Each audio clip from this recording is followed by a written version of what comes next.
자, 여러분, 환영합니다. 오늘 이 시간에는 아주 흥미로운 자료를 하나 파헤쳐 볼 건데요. 아마 이 내용을 다 보고 나면 여러분이 평소에 기적에 대해 가지고 있던 생각이 완전히 뒤바뀔지도 모릅니다. 보통 우리는 기적을 내 개인적인 문제를 해결해 주거나 어떤 이득을 가져다 주는 수단점으로 생각하잖아요. 그런데 오늘 분석할 자료를 보면요. 기적의 진짜 목적은 단순한 축복을 넘어 다른 사람들에게 전해질 엄청나게 강력한 간증이 된다고 이야기합니다. 자, 기적을 바라보는 완전히 새로운 렌즈를 장착할 준비 되셨나요? 그럼 바로 시작하겠습니다. 오늘 살펴볼 내용은 사도행전 12장을 바탕으로 하는데요. 흐름을 간단히 짚어보자면 먼저 진정한 기적의 목적이 무엇인지 새롭게 정의해 볼 거고요. 그 다음 베드로의 탈옥 사건에서 얻을 수 있는 두 가지 핵심 교훈을 차례대로 살펴본 뒤에 마지막으로 우리가 어떻게 그 기적의 증인이 될 수 있는지까지 쭉 한번 따라가 보겠습니다. 그럼 첫 번째 내용부터 바로 들어가 보죠. 자료에서는 더 큰 일을 향해 나아간다 라는 표현을 쓰는데요. 이게 정확히 무슨 뜻일까요? 흔히 우리는 더 큰 일이라고 하면 뭔가 입이 떡 벌어지는 마술쇼 같은 엄청난 초자연적 현상을 떠올리잖아요. 그런데 이 자료에서는 그걸 뜻하는 게 아니라고 딱 선을 긋습니다. 오히려 누군가에게 복음을 전하고 내 삶의 신앙을 나누는 그 행위 자체가 훨씬 더 거대하고 강력한 일이라고 정의하죠. 다시 말해 눈에 보이는 화려한 기적 그 자체보다 그걸 통해서 누군가의 삶을 변화시키는 메시지가 전해지는 것, 그게 바로 진정한 의미의 더 큰 일이라는 겁니다. 이걸 보면 기적을 대하는 동기가 얼마나 중요한지 알 수 있는데요. 예수님한테 와서 자, 표적을 한번 보여봐라 하면서 얄팍한 쇼를 요구하던 오만한 바리새인들의 모습 기억하시죠? 이게 바로 전형적인 잘못된 동기입니다. 반면에 다른 사람들의 믿음을 굳건하게 세워주기 위해서 간절하게 간증거리를 구하는 신자들의 모습은 완전히 다르잖아요. 우리가 기적을 바랄 때 과연 어떤 마음가짐을 가져야 하는지 정말 뼈를 때리는 포인트가 아닐 수 없습니다. 자, 이어서 두 번째 섹션으로 넘어가 보겠습니다. 베드로가 감옥에서 기적적으로 탈출한 아주 유명한 이야기 속에서 첫 번째 핵심 교훈을 발견할 수 있는데요. 천사가 나타나서 굳게 닫힌 감옥 문을 열고 베드로를 구출해내죠. 그 직후에 베드로가 겪는 엄청난 각성의 순간이 본문에 등장합니다. 내가 이제야 참으로 알겠노라. 한번 상상해 보세요. 꿈인지 생신지 헷갈리다가 차가운 밤 공기를 맞으며 이게 환상이 아니라 하나님이 진짜로 개입하신 완벽한 현실이라는 걸 깨달았을 때 베드로의 심정이 어땠을까요? 이 절에는 베드로의 심리 변화를 아주 섬세하게 따라갑니다. 감옥에서 깨어나고 방금 일어난 기적이 진짜 현실이라는 걸 딱 파악하자마자 베드로는 망설임 없이 발걸음을 옮깁니다. 어디로 가냐고요? 바로 교인들이 자신을 위해 밤새 기도하고 있는 마가의 집이었습니다. 이 즉각적인 행동 자체가 그가 이 기적의 의미를 어떻게 받아들였는지를 아주 잘 보여주고 있죠. 그런데 여기서 정말 흥미로운 질문이 하나 등장합니다. 베드로가 도착해서 문을 막 두드리니까 로데라는 이름의 어린 여중이 나오거든요. 여기서 강연자는 이렇게 묻습니다. 성경을 쓴 누가는 왜 굳이 그 수많은 사람들 중에서 이 어린 소녀의 이름을 역사에 남겼을까요? 상황을 한번 짚어보면요. 당시 사도 야고보가 막 처형당한 직후라 분위기가 엄청나게 살벌했습니다. 한밤중에 누가 문을 쾅쾅 두드리면 10중8구 로마 군인일 거라고 생각하지 않았겠어요? 그런데 로데는 엄청난 용기를 내서 응답했고 결국 기적의 소식을 전하는 아주 결정적인 메신저가 됩니다.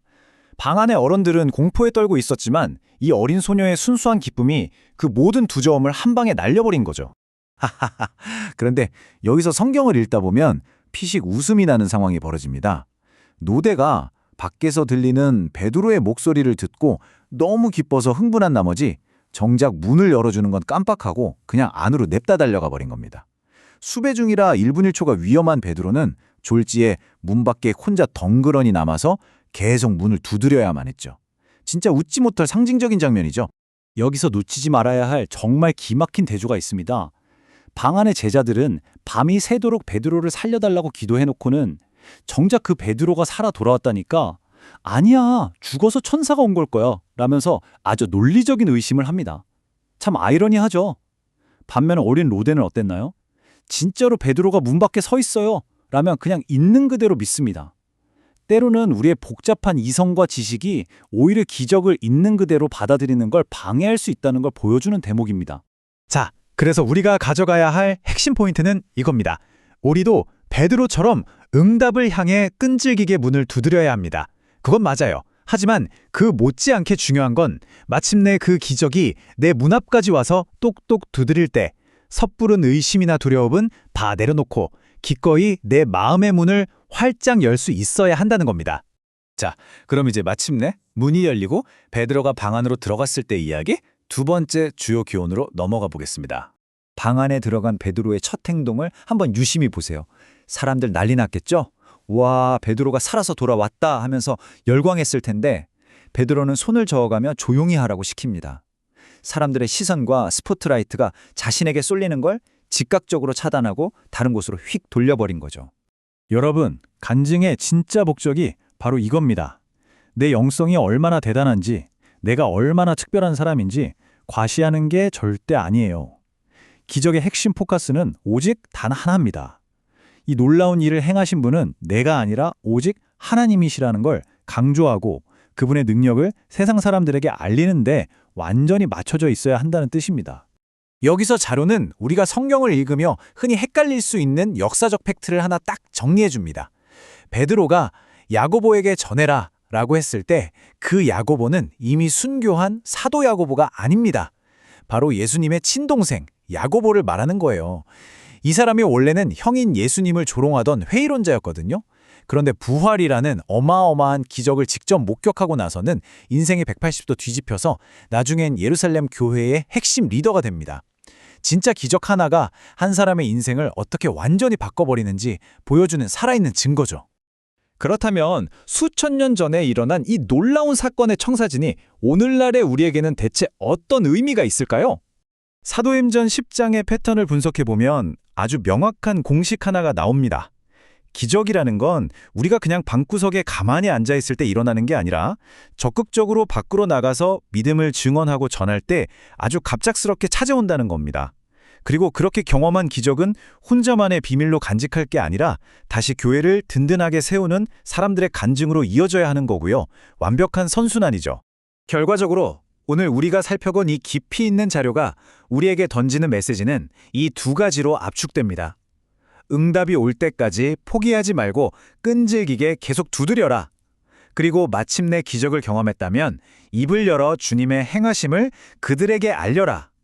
참 심플하면서도 강력한 명령이죠. 자, 이제 오늘 해설 시간을 마무리하면서 여러분 각자에게 꼭 드리고 싶은 질문이 하나 있습니다. 여러분이 그토록 오랫동안 간절하게 매달려온 바로 그 기도가 지금 당장 여러분의 문 밖에서 쿵쿵 문을 두드리고 있다면 말이죠.